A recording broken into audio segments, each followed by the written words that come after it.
எங்கள் ஊருக்கு பக்கத்தில் இருக்கக்கூடிய லட்சுமி நரசிம்மர் கோவில் இது தாங்க. அவினாசியிலேருந்து சேவூர் தாண்டி தாளக்கரைங்கிற கிராமத்தில் இந்த கோவில் இருக்குது.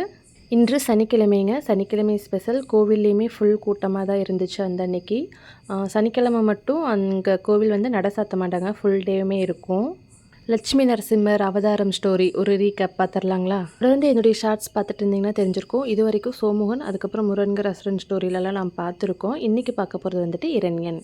விஷ்ணு பகவானின் 4வது அவதாரம் தாங்க நரசிம்மர் அவதாரம். திருப்தியாக சாமி கும்பிட்டு அன்னதானம் போட்டாங்க, சாப்பிட்டு வந்தாச்சுங்க. வெளியில் எங்கள் கருட பகவான் ஆகாயத்தில் இருந்தார். இரண்யன் சிவபெருமான் கிட்ட சாகாவரம் வாங்கியிருப்பார். இரண்யனுடைய மகன் தாங்க பிரகலாதன். அவர் வந்து தீவிர விஷ்ணு பக்தர். கடவுள் எங்கே இருப்பாருன்னு கேட்டால் தூணுலேயும் இருப்பார், துரும்புலேயும் இருப்பார்னு சொல்லுவாங்க இல்லையா? அது உருவான கதையும் இங்கே நரசிம்மர் அவதாரத்தில் தான். அவதாரத்தில் ஏன் லட்சுமி சுவாமி கூடயே இருக்காங்கன்னா, விஷ்ணு பகவானை ஆக்ரோஷத்தை சாந்தப்படுத்துறதுக்காக லட்சுமி சுவாமி கூட இருக்கிறாங்கன்னு சொல்லியிருக்காங்க.